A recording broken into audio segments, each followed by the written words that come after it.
दोस्तों, इस बार अधिक मास महीने की शुरुआत 18 जुलाई से हो चुकी है, जो कि 16 अगस्त तक चलने वाली है। इस बार अधिक मास का महीना सावन में पड़ रहा है, जिसके चलते इस महीने की शिवरात्रि बहुत ही खास हो जाती है। तो चलिए आपको बताते हैं कि इस महीने शिवरात्रि कब पड़ रही है और इसका क्या महत्व है। अधिक मास का महीना भगवान विष्णु को समर्पित माना गया है, लेकिन इस बार सावन में अधिक मास लगने के कारण शिव भक्तों के लिए भी यह महीना बहुत खास हो जाता है।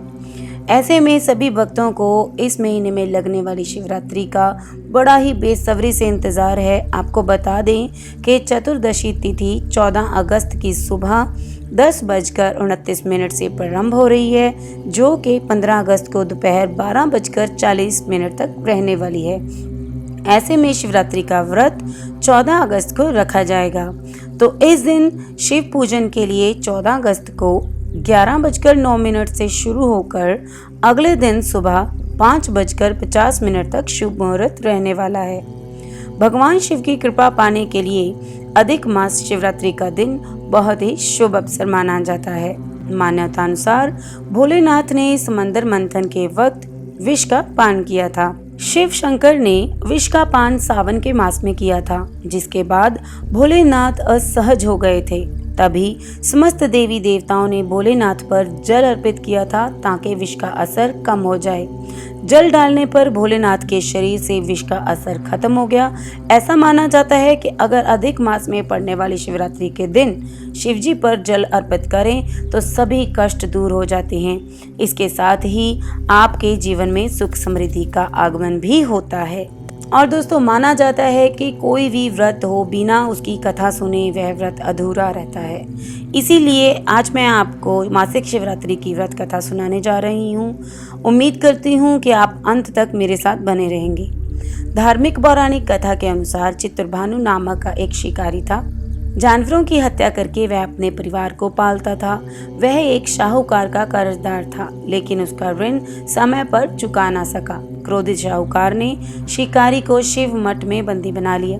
संजोग से उसी दिन शिवरात्रि थी। शिकारी ध्यान मगन होकर शिव संबंधी धार्मिक बातें सुनता रहा। चतुर्दशी को उसने शिवरात्रि व्रत की कथा भी सुनी। शाम होते ही शाहूकार ने उसे अपने पास बुलाया और ऋण चुकाने के विषय में बात की। शिकारी अगले दिन सारा ऋण लौटा देने का वचन देकर बंधन से छूट गया। अपनी दिनचर्या की भांति वह जंगल में शिकार खेलने के लिए गया, लेकिन दिन भर बंदी गृह में रहने के कारण भूख प्यास से व्याकुल था। शिकार खोजता हुआ वह बहुत दूर निकल गया। जब अंधकार हो गया तो उसने विचार किया कि रात जंगल में बितानी पड़ेगी।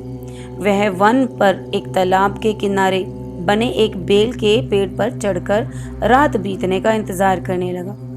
बिलव वृक्ष के नीचे शिवलिंग था, जो विल पत्रों से ढका हुआ था। शिकारी को उसका पता न चला।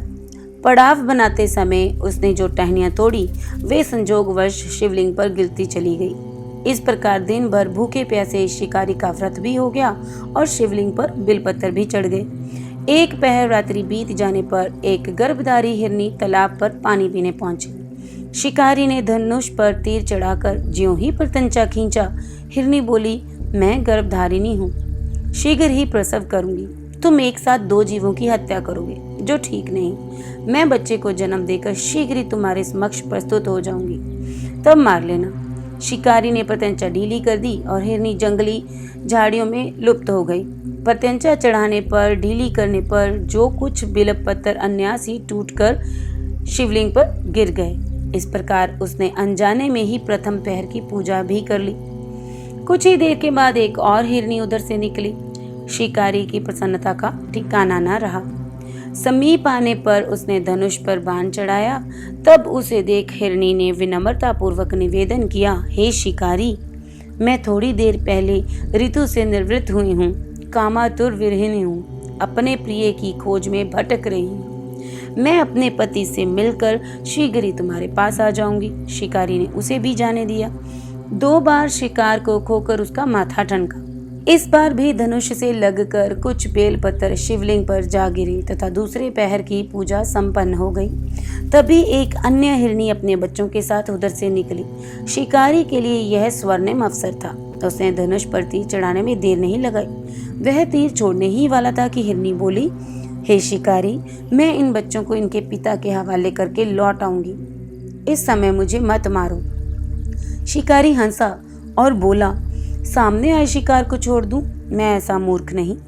इससे पहले मैं 2 बार अपना शिकार खो चुका हूँ। मेरे बच्चे भूख प्यास से तड़प रहे होंगे। उत्तर में हिरनी ने कहा, जैसे तुम्हें अपने बच्चों की ममता सता रही है, ठीक वैसे ही मुझे भी। हे शिकारी, मेरा विश्वास करो, मैं इन्हें इनके पिता के पास छोड़कर तुरंत ही लौट कर आऊंगी। हिरनी का दुख भरा स्वर सुनकर शिकारी को उस पर दया आ गई। उसने उस मृगी को भी जाने दिया। शिकार के अभाव में तथा भूख प्यास से व्याकुल शिकारी अनजाने में ही बेल वृक्ष पर बैठा बेल पत्र तोड़ तोड़ कर नीचे फेंकता जा रहा था। पो फटने को हुई तो एक हष्ट पुष्ट मृग उसी रास्ते पर आया। शिकारी ने सोच लिया कि इस बार वह शिकार जरूर करेगा। शिकारी की तनी प्रत्यंचा देखकर मृग विनीत स्वर में बोला, हे शिकारी, यदि तुमने मुझसे पूर्व आने वाली 3 मृगियों तथा छोटे छोटे बच्चों को मार डाला तो मुझे भी मार डालो, ताकि मुझे उनके वियोग का एक क्षण भी सहना ना पड़े। मैं उन हिरनियों का पति हूँ।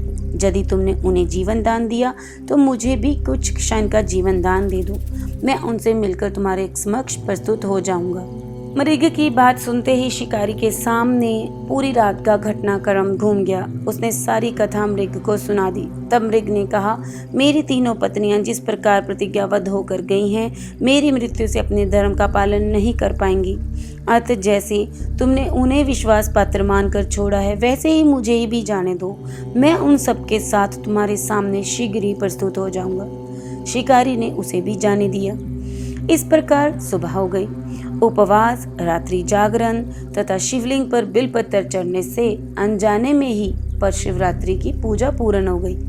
पर अनजाने में की गई पूजन का परिणाम उसे तत्काल मिला। शिकारी का हिंसक हृदय निर्मल हो गया। उसमें भगवत शक्ति का वास हो गया। थोड़ी ही देर बाद मृग सपरिवार शिकारी के समक्ष उपस्थित हो गया ताकि वह उनका शिकार कर सके।